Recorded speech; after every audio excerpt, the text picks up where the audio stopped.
Kita hanya dengar cerita kata-katanya saja, kata Quran, kata hadis, kata kiai, kata habaib dan sebagainya. Hanya kata-katanya. Kita tidak pernah tahu sendiri. Mana mungkin bisa yakin dan beriman kalau kita tidak tahu sendiri. Iya. Nah, maknanya begini. Yang sebenar-benarnya begini, semua apa yang berlaku pada dohir ini, meskipun kita mendengar perjalanan Nabi Muhammad dari Masjidil Haram secara dohir sampai ke Masjidil Aqsa secara dohir, sampai ke langit 7 secara dohir, kira-kira dohir yang di luar ini ada apa tidak, Mas? Syariat ini ada apa tidak tanpa hakikat? Ya enggak ada. Nah, enggak wujud. Nah, jadi bila masih manusianya bersetubuh dengan diri manusianya, pasti yang dipahami ya babakan manusia, babakan dohir. Akan tetapi bila dikaji dari atas, dari Allah, beda lagi. Mari kita kaji dari atas, dari Allah sendiri. Begini. Bismillahirrahmanirrahim. Mohon dimut dulu Kang Mas. Subhanalladzi asra bi'abdihi laylan. Maha suci Allah yang memperjalankan hambanya. Berarti hambanya itu siapa? Apakah Anda, saya, kita semua bukan hamba Allah? Bukan ciptaan Allah? Bukan makhluknya Allah?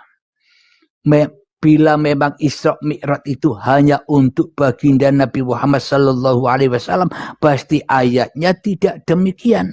Maka pasti ayatnya Subhanalladzi asra bi Muhammadin bin Abdullah. Berarti hanya Nabi Muhammad saja yang bisa Isra Mi'raj. Akan tetapi ayatnya Subhanalladzi asra bi 'abdihi lailan. Maka seluruh manusia yang diciptakan Allah itu sejatinya ya Isra Mi'raj. Isra-nya dari mana? Dari Masjidil Isra-nya mulai kapan? Sejak malam hari. Jadi subhanalladzi asra bi 'abdihi lailan, malamnya hari, bukan malam-malamnya ini. Bukan malam yang dohir yang di luar ini. Maknanya malam di sini, malam ketika manusianya masih gelap. Manusianya masih malam. Manusianya masih gaib. Manusianya masih tak ada. Yang ada hanya Allah yang memperjalankan minal masjidil harami ilal masjidil aqsa alladzi barakna. Masjidil Haram yang dimaksud Allah yang bisa kita saksikan secara logika kita, yakni Masjidil Haram dari tanah. Tanah yang suci disetubuhi oleh Allah, dihidupi, diliputi, dijaga, dipelihara oleh Allah, sehingga berangkat dari tanah itu menjadi tumbuhan, menjadi hasil dari tumbuhan, buah-buahan, sayuran, padi dan sebagainya. Sehingga kedua orang tua kita menjadi sel sperma, sel telur, menjadi sel gumpalan darah, gumpalan daging, menjadi janin dan bayi. Itulah yang dimaksud binal masjidil haram ilal masjidil aqsa alladzi barakna, bayi yang diberkahi.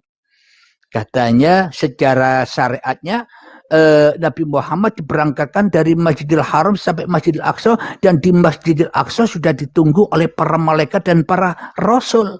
Itu gambaran, simbolik saja, maknanya bayi ini sudah ditunggu-tunggu oleh kedua orang tuanya. Setelah bayi ini terlahir, maka sholatlah bayi ini berjamaah dengan kedua orang tuanya. Maka digambarkan Nabi Muhammad sholat berjamaah, dan Nabi Muhammad menjadi imamnya, imamnya para malaikat dan imamnya para nabi dan rasul. Maknanya bayi ini selalu dikasih sayangi oleh ibu bapaknya. Sholat itu maknanya apa? Ketika manusianya masih malam, ketika bayi belum bisa ngaku-ngakui ini hidupku, ketika bayi belum bisa ngaku-ngakui ini badanku, itulah sholat. Kenapa? Karena lillahi ta'ala, karena bayi ini milik Allah, bukan milik manusia. Terus untuk apa bayi ini diciptakan? Untuk apa Nabi Muhammad di Isra Mi'rajkan? Tujuannya agar menerima sholat.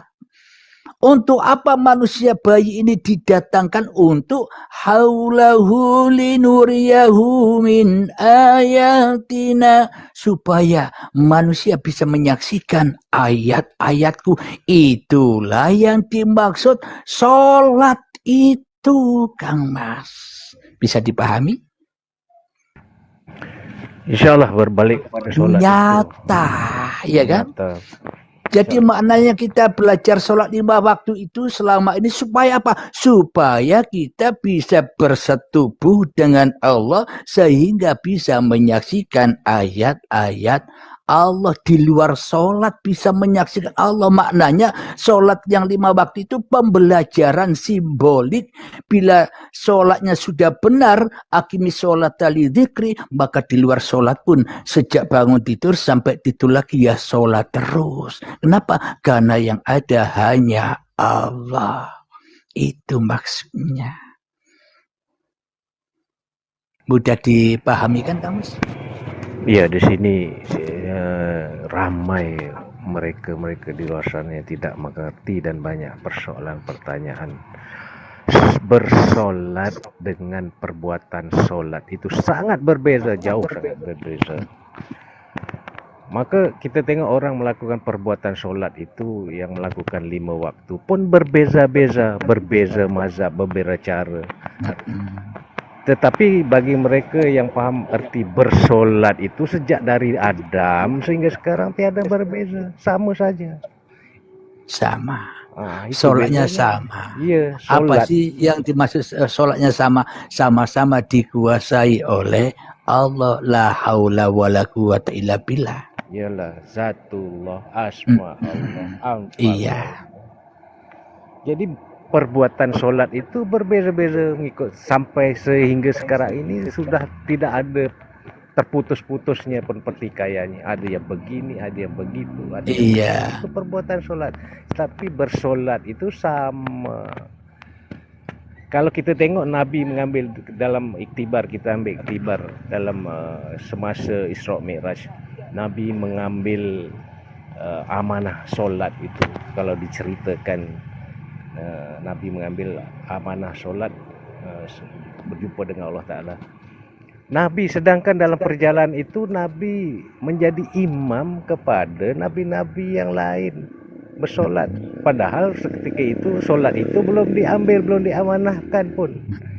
Dan juga selepas 3 tahun selepas berlakunya Isra Mi'raj, Nabi tidak bersolat selama 3 tahun. Dan turunnya malaikat Jibril mengajar rukun 13 solat. Sedangkan semasa di Suratul Muntaha, malaikat Jibril tak boleh melepasi Suratul Muntaha. Ya Nabi, ya Muhammad, aku setakat ini saja, lebih pada ini hanya kamu saja yang boleh. Selepas ini sayap saya maka akan terbakar. Tapi bila selepas 3 tahun, kenapa malaikat Jibril yang mengajar rukun 13 solat itu? Jadi solat, perbuatan solat dengan bersolat sangat berbeza. Jadi orang banyak tak paham di sini. Ya memang memang kata orang bilang begini, ngapain sih Allah itu menciptakan orang Islam dan orang kafir? Kok udah dijadikan orang beriman semua, iya kan? Nah kalau manusia ini dijadikan orang-orang yang beriman semua, ya tidak ada apa gelaran sudah. Selesai ya enggak Mas? Selesai. Maka dari itu Allah menciptakan begini rupanya, yaitulah supaya hamba-hamba Allah yang dianugerahi atau dipahamkan dengan jalan ketuhanan ini agar bisa menyaksikan ayat-ayat Allah yang indah ini. Meskipun berbeda-beda pandangan, berbeda-beda paham, berbeda-beda agama, kita sambut atau kita pandang dengan kesempurnaan Allah, keindahan Allah. Iya. Kenapa? Situlah rangkaiannya, kita sambut sebab semuanya itu cerita-cerita Allah, hafal Allah Ta'ala. Jadi selesai, masing-masing akan melalui dengan tenang, tidak ada perbalahan. Tak gitu kan Mas.